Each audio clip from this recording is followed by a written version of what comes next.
राम राम भाइयों, शान के हाल चाल, समानंद मंगल। बिल्कुल पढ़ाई आपकी एकदम शानदार चल रही होई। बिल्कुल। तो आप अब तक 2-3 लेसन टॉपिक कंप्लीट कर चुके हैं और मैंने पूरा विश्वास सके थे वने आराम कंप्लीट कर चुके हो। ठीक है, तो आज आप एक और नयो पार्ट देखो। आप एग्जाम फेर बता रही हूँ मैं, बहुत डिटेल में पढ़ रही आप एग्जाम पॉइंट ऑफ व्यू बात कर रही है। तो अटे है आज को बल व दाब, फोर्स एंड प्रेशर, बल एवं दाब। आज पढ़ेंगे बल एवं दाब के बारे में। अरे भाई गुल्ली डंडा तो खेलिया हुए थे, खेलिया हुआ ना? हाँ, अक्षान मारी ये ले गुल्ली, ये डंडा खींच ये गई। तो यानी उसको आपने क्या किया, गिल्ली को डंडे से ताकत लगा के दूर भेज दिया, यानी धकेल दिया, धक्का दे दिया। वेरी गुड, बहुत अच्छी बात है। और कभी कभी है ना, आप देखा होगा पड़ी पड़ी बॉल को या पड़े पड़े पत्थर को तुमने क्या है लात मारी होगी, या कहीं कहीं छोटी छोटी वो जो प्लास्टिक के डिब्बे होते हैं आनंद लिया होगा, नहीं लात मारते हैं उनके, ये लात मारते मारते आगे ले गए।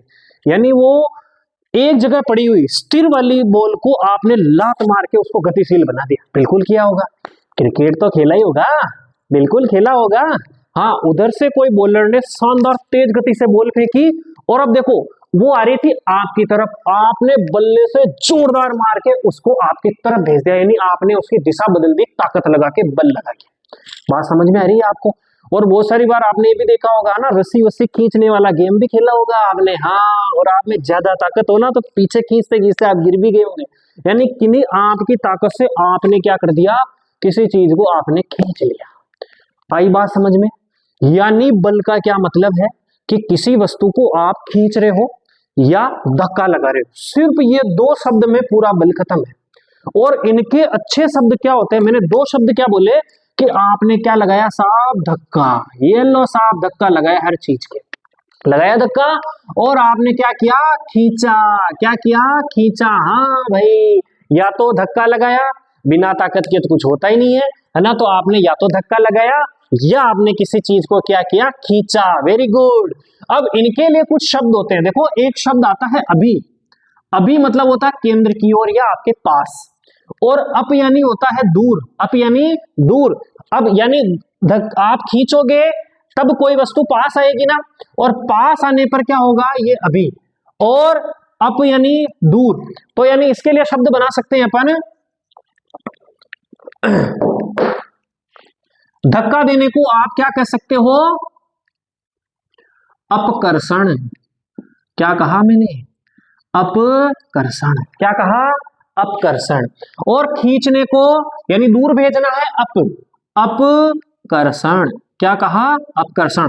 तो बल की क्या परिभाषा हो गई भाइयों, कि किसी वस्तु को धक्का देना या खींचना, किसी वस्तु को धक्का देना या खींचना, या सॉरी दोनों जगह की जगह लिख दिया मैंने, धक्का देना यानी अपकर्षण और इधर खींचना मतलब अभिकर्षण, है ना, क्षमा करें।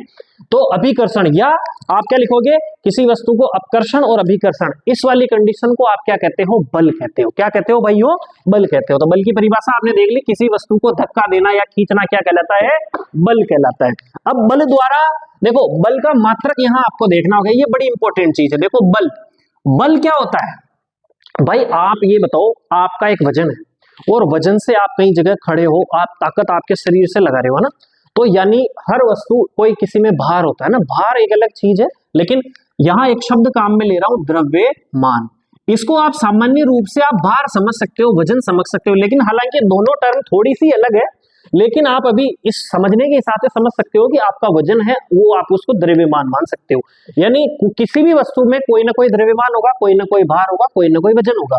वो क्या करती है कि बल लगाती है, यानी बिना द्रव्यमान और बिना भार के यहाँ पर बल कार्य नहीं होगा, और उसमें कोई ना कोई समय जरूर लगेगा, है ना, और समय लगेगा, और उसमें कुछ ना कुछ वेग में परिवर्तन होगा। तो एक इसके लिए फॉर्मूला बनाया गया है, देखो क्या फॉर्मूला बनाया गया है, बल को कहते हैं फोर्स, जिसको एफ से बताते हैं, और बराबर एम गुणा ए। एम मतलब यहां पर है द्रव्यमान, और ए मतलब यहां है त्वरण। ए मतलब क्या है, त्वरण। त्वरण का मतलब क्या होता है, वेग में परिवर्तन की दर, यानी आपने किसी की वेग में परिवर्तन कर दिया तो वो क्या कहलाता है, आपका त्वरण। अब इस द्रव्यमान का जो मात्रक होगा वो क्या होगा, मात्रक। इसको द्रव्यमान को किससे बताएंगे, किलोग्राम, केजी। और त्वरण को किसके बताएंगे? मीटर पर सेकंड स्क्वायर। किससे बताएंगे भाई? मीटर पर सेकंड स्क्वायर। अब इनको सम्मिलित रूप में एक महाशय हुए जिनका नाम है न्यूटन। क्या नाम है? न्यूटन। कौन सा टन? न्यूटन। तो इस पूरी, या तो आपके एग्जाम में ये वाली चीज आएगी कि भाई आप बताइए बल का मात्रक क्या, तो वहां क्या लिखा होगा? किलोग्राम गुणा मीटर पर सेकंड स्क्वायर। या फिर वहां क्या लिखा होगा? न्यूटन। तो बल का मात्रक क्या हो गया? न्यूटन या किलोग्राम गुणा मीटर पर सेकंड स्क्वायर। आ गई बात समझ में? बिल्कुल समझ में आ गई होगी मेरे हिसाब से। अब मैं क्या करता हूं, इसको परिभाषा लिख लेता हूं। क्या लिख लेता हूं? परिभाषा और सूत्र लिख देता हूं, फिर आप उसका स्क्रीनशॉट ले लेना या लिख लेना। ठीक है, मैं परिभाषा लिख रहा हूं बल की।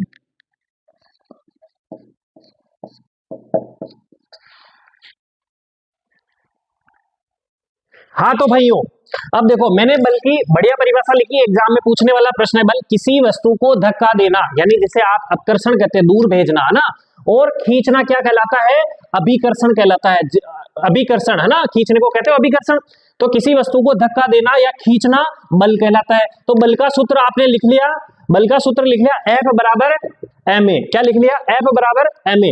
अब बल को आप मतलब F मतलब यहाँ फोर्स है बल, और m मैंने लिखा यहाँ द्रव्यमान यानी मास, इंग्लिश में बोलते हैं। a मतलब एस्केलेशन यानी त्वरण होता है, यानी गति में परिवर्तन या वेग में परिवर्तन। अब इस बल का मात्रक मैंने लिखा, द्रव्यमान को आप किलोग्राम से बताते हैं, त्वरण को मीटर पर सेकंड से बताते हैं। अब जिसको सम्मिलित रूप में न्यूटन जो वैज्ञानिक है, उनके सम्मान में बल का मात्रक क्या कर दिया? न्यूटन कर दिया। आ गई बात समझ में? क्लियर है मामला?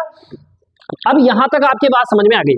अब आप यहां अगला जो पॉइंट है आपका कि बल क्या क्या कर सकता है, बल क्या क्या कर सकता है। अभी आपने देखा कि आपको नीचे प्लास्टिक की, बचपन में किया ही होगा आपने, प्लास्टिक की बोतल पड़ी हुई है, दोस्तों के चलते चलते क्या कर दी? उसकी लात मारी खींच से, एकदम से आपको मजा आया, उछलते उछलते आगे गया। यानी एक विराम, यानी रुकी हुई वस्तु थी, है ना। टायर भी चलाए हुए थे, बिल्कुल, हाँ बिल्कुल टायर चलाए हुए, बिल्कुल टायर ने यूं रोकर यूं डंडा के दिए हुए, खटक खटक खटक खटक, हाँ आगे चलाया होगा। यानी रुकी हुई चीज को बल द्वारा गति प्रदान की जा सकती है, यानी विराम वाली वस्तु को गतिशील बनाया जा सकता है। और आपने पढ़ा था घर्षण के अंदर कि ब्रेक लगाना भी एक प्रकार का बल है, ब्रेक भी एक घर्षण बल था, आपने बिल्कुल अच्छी तरह आपको पता है। तो जब आप बिल्कुल स्पीड से चल रहे हो गाड़ी में और उसमें आपने ब्रेक लगा दिया, यानी किसी की गतिशील वस्तु को वापस रोकना भी, और या उसकी आपने स्पीड कम करना भी, क्या है, उसकी गति कम करना भी एक बल द्वारा किया जा सकता है। बिल्कुल बात समझ में आ गई भाई। आप रुकी वस्तु उसको आपने गतिशील बना दिया, और गतिशील वस्तु उसको आपने क्या कर दिया? हाँ, गतिशील वस्तु को आपने वापस विराम अवस्था में ले आया। और ना भाई शोएब अख्तर भागता भागता बहुत स्पीड से बॉल फेंकता था, और राहुल द्रविड़ भारत का बल्लेबाज उसको बैट से लेके बल लगा के टुकुर, इतनी स्पीड से बॉल आई, उसकी गति इतनी तेज थी, और उसको वही बैट से क्या कर दिया? बॉल को वही धराशायी कर दिया, आगे जाने ही नहीं है। यानी उसकी स्पीड क्या कर दी? उसने जीरो कर दी। तो बल क्या करता है? गति को भी कम कर देता है, विराम वस्तु को गतिशील बना देता है। और क्या करता है? देखो बॉल आई उधर से, और उधर से आजकल चल रहा है विराट कोहली भाई साहब, महेंद्र सिंह धोनी जी पहले थे ना, उधर से बॉल आई और इधर से शॉट मारा, ए छक्का। पहले दिशा बॉल की इधर थी, अब दिशा कहां हो गई? उल्टी तरफ। यानी बल लगाकर आपने क्या कर दिया? उसकी दिशा में भी परिवर्तन कर दिया। अब आप एक और नई चीज, पहले आया ना 360 स्काई सूर्य कुमार यादव, बॉल आई इधर से, अब पहले बोले सोचे साले इसका मुंह तोड़ दूं, मुंह पे बॉल आई, थोड़ा सा झुका और बल्ले को ऐसे मारा। अब यानी उसकी पहले स्पीड जो बॉल आ रही थी, उसको थोड़ा सा एंगल दे दिया उसने यूं करके, है ना, थोड़े से कोण से यूं झुका दिया।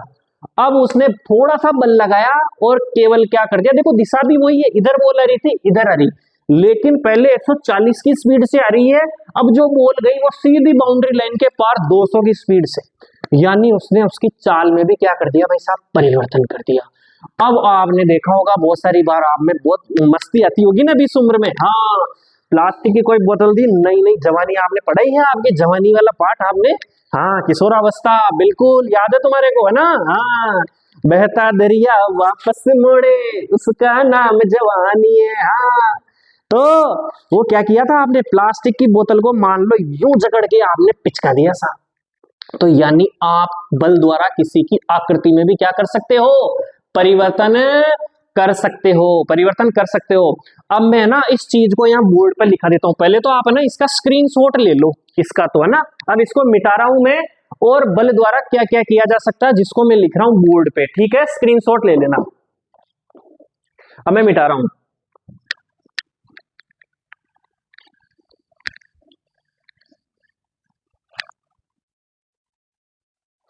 हाँ भाई, अब मैंने लिख दिया, देखो बल द्वारा क्या क्या किया जा सकता है, यानी विराम, विराम वाली वस्तु को क्या कर दिया तुमने, ये विराम वाली वस्तु को गतिशील बना दिया।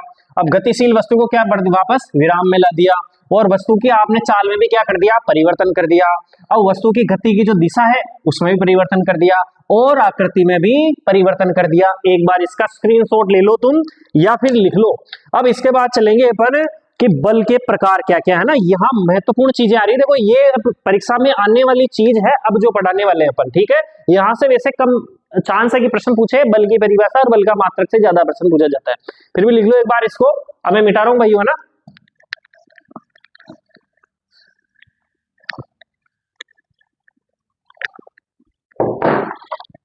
हाँ, अब आ रहा देखो बल के प्रकार, बल के प्रकार। बल जो है देखो, बल फोर्स, बल के पल, बल के बल के प्रकार, ओके। चलिए फंबल हो जाता है कभी कभी, ठीक है।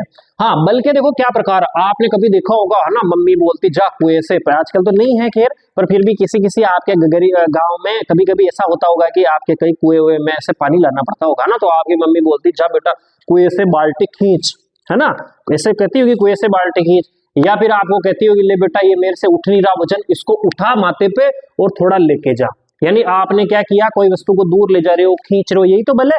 किसी वस्तु को धक्का देना, खींचना, लात मारना, किसी को धक्का देना ना, आकृति में परिवर्तन, में सब बल है। अब कुछ बल पे तो क्या होता है, देखो आपको हाथ लगाना पड़ता है, यानी कोई चीजें टच करनी पड़ती है। आई बात समझ में। और आपने चुंबक देखी होगी, है ना, चुंबक को तो देखा ही होगा।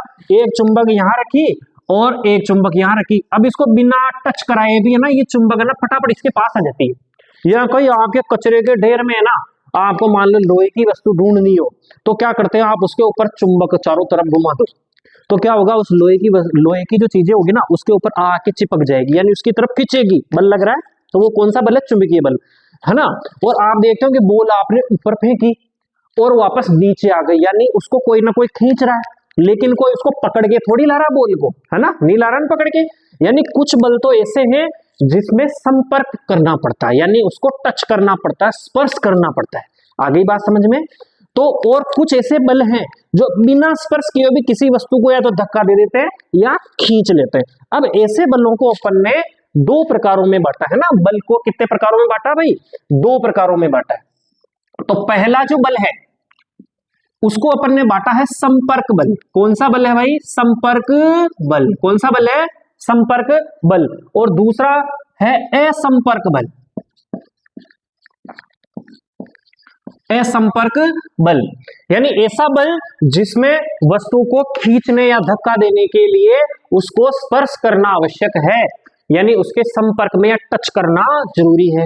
असंपर्क बल का मतलब क्या हो गया, परिभाषा के रूप में, परिभाषा इसकी कभी पूछी नहीं जाएगी। देखो मैं आपको बता देता हूं, अब यहां पर क्या पूछा जाएगा आपको एग्जाम में, सबसे ज्यादा पूछा जाता है असंपर्क बल। आपसे पूछा जाएगा 100% एग्जाम में, लिख के लेना 100% कि असंपर्क बल के प्रकार बताइए या असंपर्क बल के उदाहरण बताइए।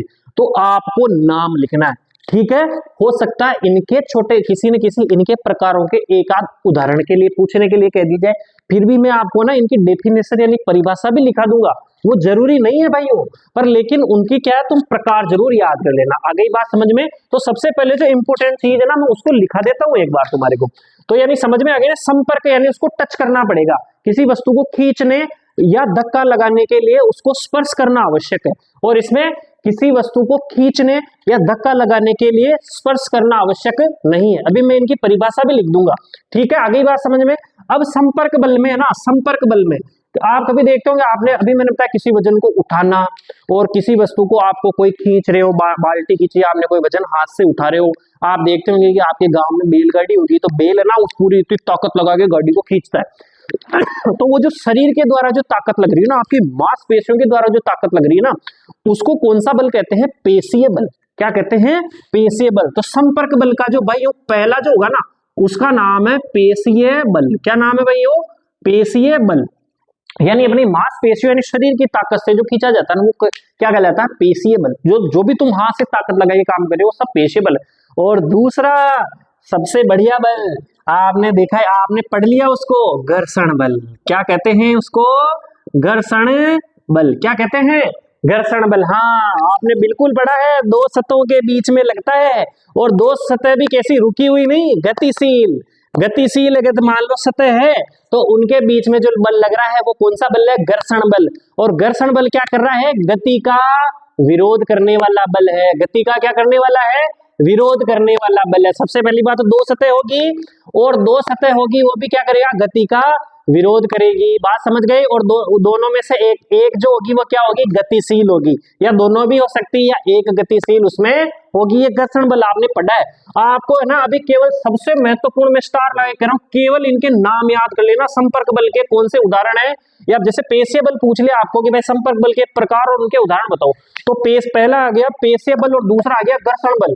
तो पेशीय बल में आप बिल्कुल आप बता सकते हो भाई, बेल द्वारा बैलगाड़ी को खींचना, कुएं द्वारा हाथ से रस्सी बाल्टी पानी भरी हुई पानी की बाल्टी को खींचना, किसी वस्तु को धक्का लगाना, वजन को उठाना, ये सब पेशीय बल है। और घर्षण बल में आप क्या लिखोगे? घर्षण बल में आपको इतने सारे बता ही दिया मैंने ना, कील ठोक नार, कोई चलते चलते मान लो आप चल पा रहे हो तो घर्षण के कारण है ना, वो सब कुछ वो उदाहरण मैंने वहां आपको बढ़िया डिटेल से बता दिया था ना।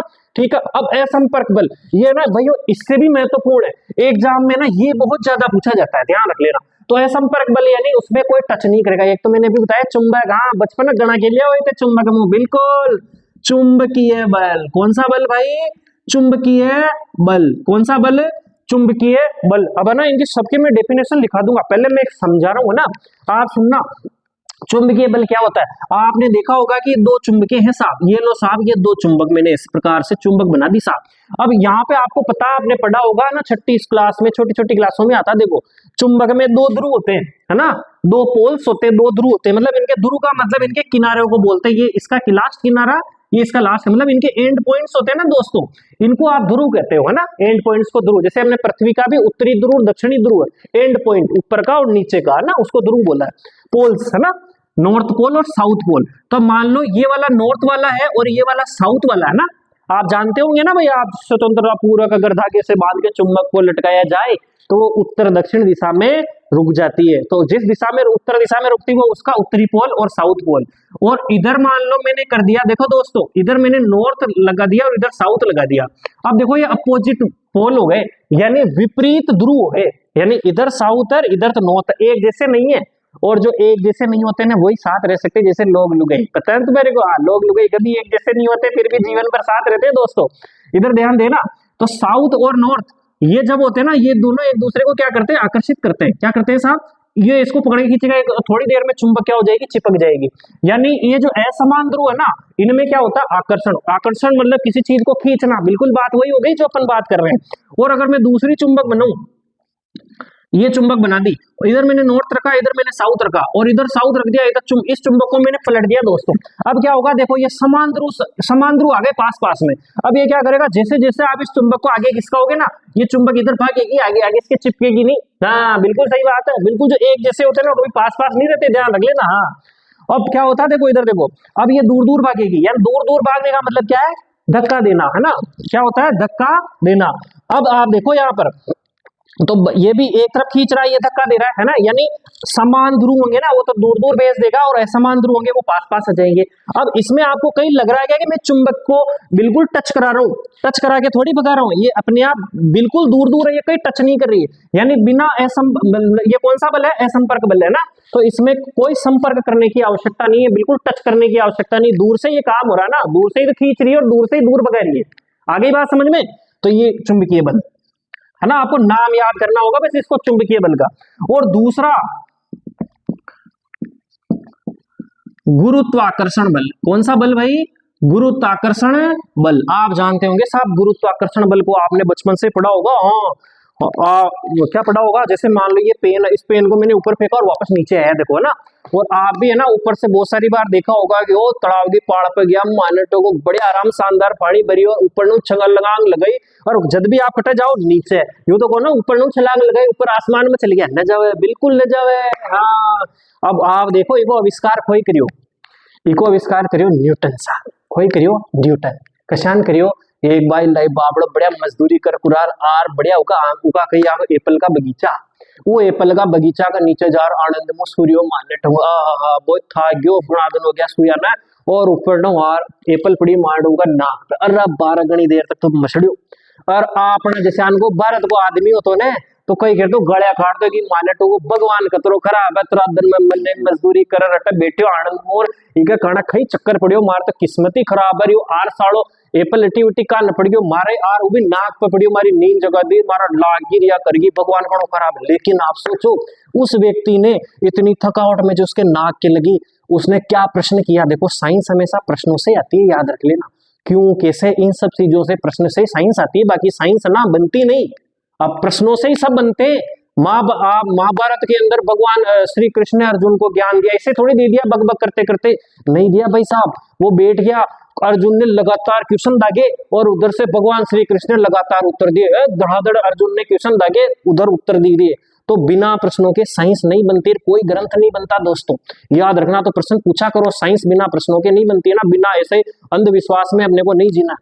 तो यहाँ पर उन्होंने क्या किया कि अपन तो रोते, और न्यूटन महोदय ने क्या किया कि एप्पल है ना साली नीचे क्यों गिरी, ऊपर क्यों नहीं चली गई, तो उन्होंने कौन सा आविष्कार दिया, गुरुत्वाकर्षण का, कि यानी जो पृथ्वी है ना, पृथ्वी है वो क्या करती है, सब वस्तुओं को अपनी ओर खींचती है ना, फैली भी नीचे ही पड़ रही है वही वस्तुआं, लेकिन कोई का ही दिमाग में वो पर्सन आयो साहब, न्यूटन का ही दिमाग में पर्सन आयो, देखो कि भाई वस्तु नीचे कहाँ गिरे, ऊपर कहाँ न जावे, आगे बात समझ में। हाँ, तो ये गुरुत्वाकर्षण है। अब देखो गुरुत्वाकर्षण पृथ्वी न लगा, प्रत्येक वस्तु एक दूसरे को अपनी ओर खींच रही है, प्रत्येक वस्तु, गुरु का मतलब यहाँ बड़ा होता है ना, तो बड़ी वस्तु छोटी वस्तु को जल्दी खींच लेती है, जैसे सूर्य है ना वो पृथ्वी को खींचे हुए, और पृथ्वी भी सूर्य को खींच रही है, इसलिए वो गोल गोल गोल गोल घूमे जा रही है, वरना सूर्य के अंदर चली जाती या फिर नीचे गिर जाती। तो दोनों एक दूसरे को खींच रहे हैं ना दोस्तों, आपने देखा होगा वो आप रस्सी वाला कि इधर से भी वो खींच रहा, इधर से भी खींच रहा, तो दोनों ना इधर जा रहा ना इधर जा रहा, और थोड़ी ज्यादा देर अगर खींच लेना वो गोल गोल गोल गोल घूमने लग जाते हैं, है ना। तो यही वहां पे हो रहा है, वो गुरुत्वाकर्षण है। आगे ही बात समझ में गुरुत्वाकर्षण की, और प्रत्येक वस्तु है ना दूसरी वस्तु खींच रहा है, जैसे मेरे को आप खींच रहे होंगे, आपसे अभी तो दिख ही नहीं रहे, क्या जो मेरे सामने देखो मोबाइल है वो मेरे को खींच रहा होगा, मैं मोबाइल को खींच रहा हूँ, पर अपना बल इतना नहीं है कि अपने पास आ जाए। आगे ही बात समझो, लेकिन पृथ्वी बहुत बड़ी है, जो जितनी बड़ी होगी ना उसका आकर्षण उतना ही बड़ा होगा जैसे पृथ्वी, इसीलिए यहाँ पर गुरुत्वाकर्षण बोला है, यानी पृथ्वी का आकर्षण है, पृथ्वी बड़ी है इसलिए अपने को सभी छोटी छोटी वस्तुओं को, अपन तो पृथ्वी के सामने का चुन्नू मुन्नू मच्छर है, तो चुन्नू मुन्नू मच्छरों को खींच खींच के यहीं बैठे हो, आप उड़ने लगते हो ना, आपको नीचे ध्यान से पृथ्वी लाके पटक देती है, इसलिए नीचे रहा करो जमीन पे ही, आगे ना ज्यादा घमंड अहंकार करने की जरूरत नहीं है। और देखो तीसरा है स्थिर विद्युत बल, कौन सा दोस्तों, स्थिर विद्युत बल। हाँ भाई स्थिर विद्युत बल, और बिना मैं बताऊं साहब, स्थिर विद्युत बल बहुत सारी बार आपने ऐसे किए होंगे, ले माता में रगड़ी पेंसिल और छोटा छोटा टुकड़ा कागज का करिया, और वरना कागज का टुकड़ा ना आप चपकाया हुआ, हाँ करिया हुआ, सब करिया हुआ ना, बिल्कुल बिल्कुल। आपका 8वीं में एक पार्ट है आवेश वालों, हाँ आवेश वाला पार्ट है, उसमें एक टॉपिक है रगड़ द्वारा आवेशन, यानी आप किसी वस्तु को रगड़ते हो ना तो उसमें आवेश आ जाता है, आवेश के कारण वो कोई वस्तु को क्या करती है, खींचती है, अब जितना उसका आवेश है उतना ही खींचेगी बेचारी। अब आप उससे माथे में तो रगड़ो, थोड़ा सा तो आवेश है यार, आप सोचो पत्थर को खींच लो तो नहीं खींच पाओगे, है ना। तो आप कागज के टुकड़े को आप डांस, अब उसमें कहीं वो स्पर्श किया क्या, बताओ मुझे आप। देखो गुरुत्वाकर्षण को मैंने पेन ऊपर फेंका था, नीचे आया, पृथ्वी ने क्या उसको हाथ से पकड़ के लाया, नहीं लाया ना, तो ये भी है संपर्क बल है, और ये भी। अब आपने एक प्रयोग हुआ आपकी किताब में कि आप क्या कि 2 पेंसिलें ले, सॉरी 2 रिफिल ले और ऐसे ऐसे रगड़ो, एक को तो पहले रख दो, एक दोनों को रगड़नी नहीं, एक को रगड़नी, रगड़ के उसके पास लाओगे तो देखो एक में आवेश है एक में आवेश नहीं है, तो वो दोनों एक दूसरे के पास पास आ जाएगी, है ना।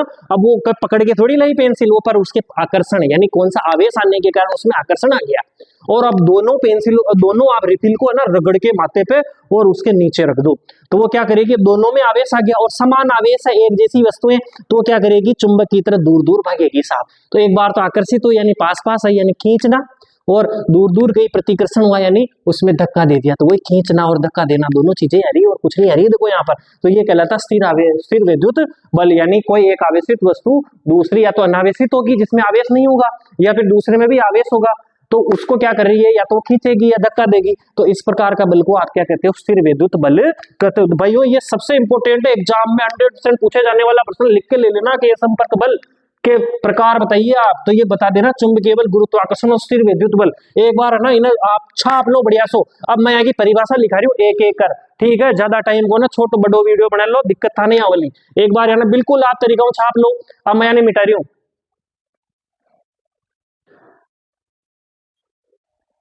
हाँ दोस्तों देखो मैंने ना संपर्क बल की परिभाषा और इनके दोनों प्रकारों की परिभाषा ना लिख दी है। देखो इनको बढ़िया से सुंदर से ना उतार लो या स्क्रीनशॉट ले लो। अब मैं ना इसकी असंपर्क वाली परिभाषा और असंपर्क बल के प्रकार और उनकी परिभाषा यहाँ पर लिख देता हूँ। अगर एग्जाम में गलती से आ गई, वही लुगाई से लड़के की पेपर बना दिया तो फिर ऐसे एंड में पेपर बनाते हैं ना, बाकी प्रकार ही पूछेंगे ना, तो मैं उसकी परिभाषा लिख देता हूँ। मैं हट रहा हूँ, इसका स्क्रीनशॉट ले लेना आप, ठीक है, उतार लो एक बार, स्क्रीनशॉट ले लो।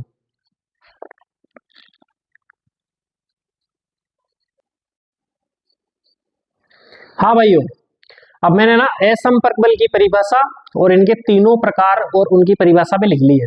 तो मैं बार बार आई रिपीट कि असंपर्क बल की ना तो परिभाषा पूछेंगे, केवल असंपर्क बल के तीनों उदाहरण आपको पूछेंगे, आपको लिख लेने हैं और याद कर लेने बार बार। एक बार इनको उतार लो, स्क्रीनशॉट ले लो। अब अपन चलते हैं दाब, अगला पॉइंट है अपना दाब। ओके एक बार स्क्रीनशॉट ले लो इसको, फिर मैं मिटा रहा हूं। हाँ दोस्तों अभी आपने है ना बल के बारे में कंप्लीट पढ़ लिया, ठीक है। अब पढ़ रहे हैं अपन दाब के बारे में। किसके बारे में, दाब, यानी थे कशा कशा चौराना तो नीचा शाम ताकत लगा और दबायो, बिल्कुल हाँ। और कोई कोई चीज में कचूमर करियो, ताकत लगा और बिल्कुल कचूमर कर दियो, आनंद आवन देखो शन की चीज करवा में, हाँ वही दाब है। अब सुनो दाब भी ना एक प्रकार को बल है, दाब भी कही है एक प्रकार को बल, कही है बल। हाँ आप सुनो हमारी बात, हाँ दाब भी कही है एक प्रकार को बल है। अब देखो मैं ना जैसे ये आपका डस्टर है, इसको मैं क्या कर रहा हूँ, देखो बल लगा रहा हूँ, बल बल लगाना यानी इसको मैं ताकत लगा रहा हूँ यूं करके। अब मैं ताकत लगा रहा हूँ इस एरिया में, यानी इस क्षेत्रफल में ताकत लग रही ना। जब बल में अगर क्षेत्रफल वाली चीज आ जाए कि भाई एक निश्चित क्षेत्रफल पे आप बल लगा रहे हो, तो उसको कहते हैं दाब। क्या कहते हैं साहब, दाब। बात समझ में आ गई ना, बली है, दाब भी एक प्रकार का बली है। अब हमारी बात सुनना आप, कोई मान लो वजन उठा रहा है, मैंने आपको पहले बोला था कि बल बल तब लगेगा जब उसमें कोई ना कोई भार होगा, वजन होगा या ताकत लगाएगा यूं करके, है ना। तो अब वो द्रव्यमान माथे पे कोई आदमी बेचारा बोझ लेके चल रहा है, तो उस पर भी बोलते हैं ना अपन, यार बहुत दबाव लाग रही हो साहब, हाँ वजन नहीं मुझे दाब लाग रही हो, दाब लाग रही हो। तो यानी हर भारी वस्तु आप पे दबाव डालती है, यानी बल बल लगाती है ना नीचे की तरफ, और वो जो बल लगाती है और आपके इस एरिया में बल लग रहा है उसको, है ना। तो यानी एक क्षेत्रफल अगर बल एक निश्चित क्षेत्रफल पे लग रहा है तो उसे आप क्या कहेंगे, दाब। तो इसकी परिभाषा कैसे लिखेंगे अपन कि एकांक क्षेत्रफल पर या एक निश्चित क्षेत्रफल पर लगने वाला बल क्या कहलाता है, दाब कहलाता है ना। तो दाब का फॉर्मूला हो गया अपना, दाब क्या हो गया, देखो दाब बराबर बल बटा क्षेत्रफल, यानी इस बल बटा क्षेत्रफल, यानी इस क्षेत्रफल पर क्या लग रहा है, बल लग रहा है, इसे ही आप क्या कहते हो, दाब कहते हो। अब सुनना मेरी बात ध्यान से, हाँ इधर आपने देखो अभी थोड़ी देर पहले बल का आपने फॉर्मूला पढ़ा था, एफ गुणा एफ बराबर एम ए, यानी द्रव्यमान, द्रव्यमान, हाँ थोड़ी हिंदी कमजोर है भाई साहब, हाँ त्वरण, हाँ लो त्वरण, है ना, ओके। हाँ एफ बराबर एम ए, इसका आपने लिखा था किलोग्राम गुणा मीटर पर सेकंड स्क्वायर, हाँ लिखा था साहब बिल्कुल, यानी ये जो किलोग्राम है। अब आप सुनना मेरी बात, यानी ये जो द्रव्यमान है ना, ये द्रव्यमान जो इसके बिल्कुल सामने, इसके सामने का मतलब क्या होता है, ध्यान से समझना, जो जिसके सामने है ना उसका मतलब वो उसके सकारात्मक पहलू में, सकारात्मक पहलू से करने का मतलब क्या है, अगर ये बढ़ेगा ना तो ये भी बढ़ेगा, ये बढ़ेगा तो ये भी बढ़ेगा, बिल्कुल बात समझ में आ गई। यानी ये जो द्रव्यमान जिसको आप सामान्य भाषा के रूप में आप भार कह सकते हो, वजन कह सकते हो, यानी किसी वस्तु का भार बढ़ेगा ना तो उसका बल भी बढ़ेगा। और आप इधर देखो, आप ये देखो, इस बल को आपने क्या कह सकते हो, एफ, और इस क्षेत्रफल को क्या कह सकते हो, ए, है ना, एरिया। अब आप देखो इस दाब के सामने कौन है साहब, ये बल है, क्या है, बल। यानी क्या होगा, देखो ध्यान से सुनना, ध्यान से, यानी आप वजन बढ़ेगा तो बल बढ़ेगा, और बल बढ़ेगा तो क्या होगा, दाब भी बढ़ेगा। बात समझ में आ गई ना, हाँ अगर मैं किसी चीज पे ज्यादा ताकत लगाऊं तो उसका दाब भी बढ़ेगा, है ना। और इधर देखो आप, ये एरिया, ये इसके नीचे यानी विपरीत पोजीशन में, ये तो समानुपाती है, ये विपरीत अनुपात में, यानी ये नकारात्मक पहलू में। यानी अगर कहने का मतलब है कि अगर क्षेत्रफल बढ़ता है ना दोस्तों, क्षेत्रफल, तो अगर मान लो बल को आप स्थिर कर दो और केवल क्षेत्रफल बढ़ाओ तो ये क्या होता है ना, दाब है ना, दाब कम हो जाता है। आ गई बात समझ में? दाब कम होगा जब क्षेत्रफल बढ़ेगा, और क्षेत्रफल कम हो गया ना तो दाब बढ़ेगा। आपको इसके उदाहरण बताते हैं, देखो उदाहरण से इस चीज को समझो, ये दैनिक जीवन में काम आने वाले बहुत जरूरी चीजें। और आप स्कूल में थे लो ले जाओ 5 किलो और गणित किताबा साहब मार्ट साहब बहुत खराब रहे देखो, हाँ कॉपी किताब नाप सनाप चीजा होगा, मायने बेचारा छोटा छोटा 10-10 ग्राम का छोरा छोरी रहे और अशो बेग भरर वाना स्कूल में मम्मी पापा भी ले बेटा टिफिन भी ले जा, रियो भी ले जा, 50 ग्रे कार्य ये कर बढ़िया 5-10 किलो वजन हो जाए।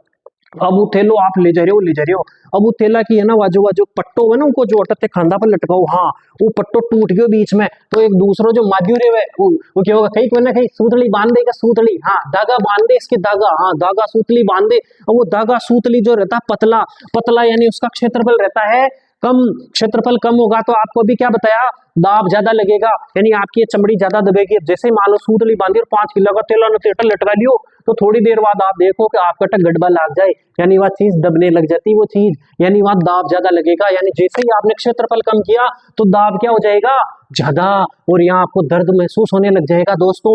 इसीलिए आपने देखा होगा गौर से कि बेग की जो पट्टियां होती ना, या कंधे पे टाकने वाली जो पट्टे होते हैं, वो कैसे बनाए जाते हैं, चौड़े बनाए जाते हैं। चौड़े मतलब उसका क्षेत्रफल क्या कर दिया जाता है, बढ़ा दिया जाता है। क्षेत्रफल बढ़ाने से क्या हो जाता है, दाब कम लगता है और अपने को भार कम महसूस होता है दोस्तों, दर्द नहीं होता है। बात समझ में आ गई ना? अब इसका दूसरा उदाहरण बताता हूँ आपको कि हर जगह जरूरी नहीं है क्षेत्रफल, हाँ क्षेत्रफल कम पे भी होता ना, हाँ बिल्कुल, कहाँ।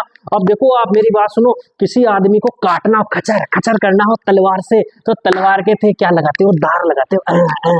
मुर्गो काटी हुई कोई कोई आदमी है चाकू में धा उनके पीछे धार लगा हुआ, धार चाकू में सब्जियां काटी हुई, छोरियां लुगाइया हाँ अशन का सब्जियां काटे, और मम्मी ने कहा मम्मी वो तो बोटो हो गयो, ये मतलब धार ही कोने। देखो धार नहीं होती, धार यानी वो उसकी आगे की जो पतली चीज होती ना वो बड़ी हो जाती है, यानी वो थोड़ी उसकी बोटी हो जाती है, उसका क्षेत्रफल बढ़ जाता है। क्षेत्रफल बढ़ जाता है तो उसको ज्यादा ताकत लगा के काटना पड़ता है। लेकिन मान लो वो कहते लगा दे वो धार, उसमें धार लग जाए तो आगे का क्षेत्रफल क्या हो जाता है, कम हो जाता है, तीखा हो जाता है उसमें धार लगने के कारण। अब जैसे उसका क्षेत्रफल कम हुआ, उसका दाब क्या हो जाता है, अधिक हो जाता है, और वो आराम से क्या हो जाती है, चीजें कट जाती है। कील ठोकी न ठोकी दीवार में, हाँ आगे नो बोटी हुई आगे नो मोटी हुई ना, हाँ कील को आगे को पतड़ो वालो हिस्सो थे दीवार में घुसाओ, देखा फाचन जो आगे को मोटो हिस्सो रेवन उन्हें उठे ठोक, अगर पतला हिस्सा मुठो को देखा दीवार में जाए कि न जावे। आगे आपको क्या करना पड़ेगा, दाब अधिक लगाने के लिए क्षेत्रफल कम करना पड़ेगा, तो वो कील आराम से दीवार में चली जाएगी। बात समझ में आ गई ना? यो ही दाब है, इसके अलावा दाब के बारे में कहीं ना आवे बेटा। और दूसरी बात अटी देखो, एक मात्रक देख लो, यो मात्रक, वो मात्रक है, वो मात्रक एफ अपॉन ए।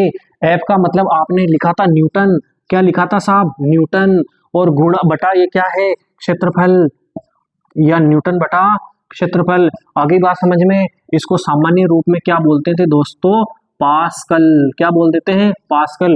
या फिर मैं ई टर्मिनोलॉजी नटा लगाऊं, देखो हाँ यो खाको मात्रक है किलो, यो खाको मात्रक है साहब बल को, तो बल में आपने खाको भाग देना इको, खाई को भाग देनो इको।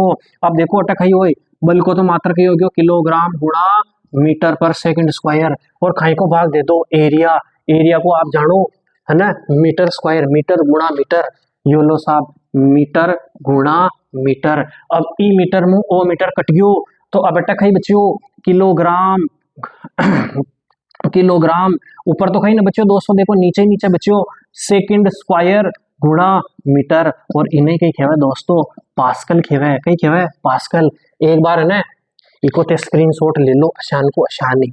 आगे बात समझ में। अब मैं है ना दाब की परिभाषा लिखा रही हूँ था ना, दाब की परिभाषा और सूत्र व्यवस्थित लिखा देता हूँ, और इसके बारे में एक दो उपयोग लिखा देता हूँ। फिर इसके बाद में बहुत अधिक चीजें नहीं है दोस्तों, इसके बाद में है ना, इसके बाद में आपके वायुमंडलीय दाब आएगा। क्या आएगा, वायुमंडलीय दाब। तो वायुमंडलीय दाब एक छोटा सा टॉपिक रहेगा, उसको मैं भी समझा दूंगा। एक बार ना इसका स्क्रीनशॉट भी ले लो, इसका स्क्रीनशॉट ले लो, और मैं फिर आपको लिखा देता हूँ, ठीक है। हाँ दोस्तों देखो मैंने ना बल या दाब की आपको परिभाषा लिखा दी है, डेफिनेशन ऑफ प्रेशर, प्रेशर लिखा दी, एकांक क्षेत्र पर लगने वाला बल क्या कहलाता है, दाब कहलाता है, और दाब का एक फॉर्मूला कहलाता है। एक बार है ना दोस्तों इसका स्क्रीनशॉट ले लो, बहुत इंपॉर्टेंट चीज है, छोटे प्रश्नों में पूछा जाता है, एक बार स्क्रीनशॉट ले लो एक बार इसका, ठीक है। अब मैं पढ़ा रहा हूँ आपको वायुमंडलीय दाब, ठीक है, ले लिया, मैं मिटा रहा हूँ दोस्तों। छाप लो इनको, हाँ ध्यान रख लेना, छाप लो। हाँ अब आपका आ रहा है टॉपिक वायुमंडलीय दाब। क्या नाम है? ये दाब को हटा दो सारा, ये भी वायुमंडलीय दाब यानी वायु के द्वारा लगने वाला दाब, वायु मंडलीय दाब। तो मार साहब इन्हें कहाँ पढ़ रही है आप? वायु द्वारा लगने वाला रोज ही देखा साहब, नहीं पढ़ो, जरूरी साहब, ये था के लिए बहुत जरूरी। सुनो मेरी बात, वायुमंडल, हाँ आपके चारों तरफ है ना 14-15 किलोमीटर तक ये वायु का मंडल है ना, ये चारों तरफ का जो आवरण देख रहे हो ना, जो भी हवा पानी है सब वायुमंडल के अंदर आता है। और इसमें आप देखते होंगे 79% इसमें नाइट्रोजन है, 21% आपकी प्राण वायु यानी ऑक्सीजन है, सबसे ज्यादा ऑक्सीजन देने वाला पौधा पीपल, इसको कभी नहीं काटना चाहिए इसलिए, ठीक है। और इसके बाद में CO2, आप कहोगे सर CO2 भी, CO2 नहीं होती तो क्या होता है? CO2 नहीं होती तो बहुत बुरी चीज हो जाती है। पेड़ पौधे जो भोजन बनाते हैं ना वो CO2 से बनाते हैं, CO2 और जल से, हाँ बहुत जरूरी है CO2, समझ में आ गई ना? हाँ, और CO2 नहीं होती ना, ऑक्सीजन ही ऑक्सीजन, दुनिया में आग लग जाती है, क्योंकि आग लगाने के लिए ऑक्सीजन जरूरी, समझ में आ गई ना बात? हाँ, और बुझाने के लिए CO2 जरूरी, इसलिए प्रकृति में दोनों चीजें होती है, लेकिन CO2 ज्यादा नहीं होनी चाहिए, CO2 से गर्मी ज्यादा हो जाती है। अब अपन टॉपिक पे आ जाते हैं, वायुमंडलीय दाब, यानी हमारे चारों तरफ क्या बहुत सारी वायु है, वो क्या हमारे शरीर पर दाब डालती है। ये दाब कितना डालती है दोस्तों, देखो सुनो मेरी बात। अपन एक वैज्ञानिक ऐसे प्रयोग बोलते हैं कि 15 सेंटीमीटर गुणा 15 सेंटीमीटर का अगर मान लो एक अपना अपन एक प्रकार का जार ले ले, जार है ना, और उसकी लंबाई वायुमंडल तक कर दे, मतलब 15 × 15 सेंटीमीटर का अगर क्षेत्रफल का आप अगर मान लो कोई जार ले लो, और वो जार जो ठेठ है ना वायुमंडल के बराबर कर दो और उसमें पानी भर दो, तो ये जो जितना दबाव लगेगा ना दोस्तों, ये दबाव आता है लगभग 225 किलोग्राम द्रव्यमान का। और अगर मान लो इसको ना अगर भार की बात करें, मैंने पहले बोल रहा था ना द्रव्यमान, ये तो किलोग्राम में द्रव्यमान बताता है, और भार करने के लिए ना इसको 10 से गुणा करना पड़ता है, क्योंकि जो भार का जो मात्रक होता है, भार का जो सूत्र होता है mg, जी यानी गुरुत्वीय त्वरण, अभी बताया था कि पृथ्वी खींचे जी आकर्षण मु व इमु खींचे 10 वालों, है ना, तो इन्हें गुणा कर दो 2250 न्यूटन, इतना बल लगता है दोस्तों। तो साहब कहीं झूठ बोल रहे हो, अतरो बल लागतो तो मैं फाड़ जाता, बिल्कुल फाड़ जाता साहब, इतना बल अगर अपने शरीर पे लगता ना, बिल्कुल लग रहा दोस्तों, तो अपन फट जाते अगर मान लो एक क्रिया नहीं होती। लेकिन अपने अंदर जो शरीर में ना, अपने शरीर भी बाहर की तरफ बल लगा रहा है, अपने अंदर क्या ब्लड बह रहा, बहुत तेज गति से, बहुत तेज गति से ब्लड बहता अपने, हाँ बहुत तेज गति से, वो क्या करता है बाहर की ओर दाब लगाता है। तो ये जो दाब है ना वायुमंडलीय दाब, और ये अपने शरीर से बाहर की ओर जो दाब लग रहा है, ये दोनों बराबर हो जाते हैं दोस्तों, क्या हो जाते हैं? बराबर हो जाते हैं, हाँ बराबर हो जाते हैं। तो इसलिए अपन बचे रहते हैं, वरना अपन फाड़ जाता पूरा का पूरा, कचूमर हो जाता। लेकिन आप कभी कभी गर्मियों के दिनों में देखा होगा, आपके नाक से का नक्सीर आने लग जाता है दोस्तों, हाँ बिल्कुल नाक से नक्सीर आने लग जाता है। उसका कारण क्या है दोस्तों, सुनो मेरी बात, गर्मियों के दिनों में जो वायु रहती है, वायु तो दाब ला रही है, और वायु क्या हो जाती है? गर्म हो जाती है, और गर्म चीजें हल्की हो जाती है दोस्तों, जो गर्म चीजें होती है ना वो हल्की हो जाती है, हल्की बन के ऊपर उठ जाती है वो। अब जैसे ही वायु हल्की हुई, थोड़ी ऊपर उठ गई, तो आप पे दबाव कम हो गया, लेकिन आपके शरीर के अंदर का दबाव तो वही बराबर ही है, तो वो तो पूरी तरीके से बाहर फेंक रहा है अपने को, हाँ बाहर दबाव लगा रहा है यूं करके, और इधर से वायु दबाव कम हो गया। अब वायु का जैसे ही दबाव कम हुआ दोस्तों, मेरी बात सुनो, क्या होगा? थोड़ी सी नाक की नसें फट जाएगी, इधर उधर की है ना, थोड़ी ब्लड की छोटी छोटी नसें फट जाती है, इससे नाक से खून आ जाता है। उस समय कुछ नहीं करना है, उस बच्चे को आप लेटा दो, थोड़ा पानी पिला दो, और है ना एक गीला रुमाल ले, और गीला रुमाल सिर के ऊपर लगा दो, यहाँ पर सिर के ऊपर रुमाल, गीला रुमाल लगाने से क्या होगा कि वो पानी के संपर्क में जो हवा आएगी ना वो ठंडी हो जाएगी। ठंडी वायु क्या होती है? भारी होती है, तो आसपास की उसकी वायु क्या हो जाएगी? ठंडी हो जाएगी। ठंडी होने से वापस उस पर प्रेशर बराबर आने पर वो सब सही हो जाएगा दोस्तों, ना टेंशन लेने की जरूरत नहीं होती, साइंस सबको सिखाएगा भाई, सब कुछ सिखा देगा आपको। और आपको मैं एक चीज और कह रहा हूँ दोस्तों, ये जो मैं लिखा रहा हूँ इनको नोट्स बना लेना, ये भले आपकी किताबों में मिल जाएंगे, आपके पासबुकों में मिल जाएंगे, कई तरीके की दुनिया में पासबुक आ रही है, टेक्स्ट बुक आ रही है, उसमें बहुत सारी मिल जाएंगी, दूसरों कचरे नोट्स लाके आप लिख रहे हो, लेकिन है ना याद रखना, ये साइंटिफिक साइकोलॉजी है, साइंस खुद कहती है कि जो चीज आप हाथ से लिखते हो ना वो बहुत याद रहती है। अगर ये अपने हाथों से आप लिखोगे ना इन नोट्सों को, तो आपको हमेशा के लिए याद रहेगा एग्जाम में। अभी आपके भाई जो लिखा रहा ना, उसको अगर आपने लिख लिया और एक आध बार पढ़ लिया तो याद हो जाएगा, वो पेज तक याद हो जाएगा इस पेज पे चीज लिखी हुई थी, इसलिए इनको लिखा करो दोस्तों। तो बात समझ में आ गई वायुमंडलीय दाब, तो इसको कोई ज्यादा दिक्कत वाली बात नहीं, बस इतना सा समझ लो, वायु द्वारा जो दाब लगता है ना वही वायुमंडलीय दाब होता है, बस इसके अलावा कोई दिक्कत नहीं है। और इसको वायुमंडलीय दाब ही मात्रक होता है, इसका ATM कहते हैं इसको, एटमॉस्फेरिक प्रेशर। और यहाँ पर अपना होता है दोस्तों पाठ खत्म। तो कैसा लगा आपको ये पाठ? देखो दोस्तों, मैं भी मेरी कोशिश पूरी कर रहा हूँ, है ना, कम समय में आपको अच्छा मैटर प्रोवाइड करने की कोशिश कर रहा हूँ। तो आपकी जिम्मेदारी बनती है कि आप ईमानदारी से पढ़ाई किया करो। बात समझ में आई? कोई अगर आपको प्रश्न नहीं आ रहे तो कमेंट बॉक्स खुला हुआ है, मैं आपके लिए बार बार 24 घंटे तैयार हूँ। अब ठीक है, तो लाइक और सब्सक्राइब कर देना, दोस्तों को भी भेज देना। लाभ सबने देना चाहे, हाँ कर बल्लो तो हो बल्लो, दूजा कोई बल्लो करो, अगी बात समझ में। जय हिंद, जय माता दी, बाके बिहारी लाल की जय। Okay okay bye.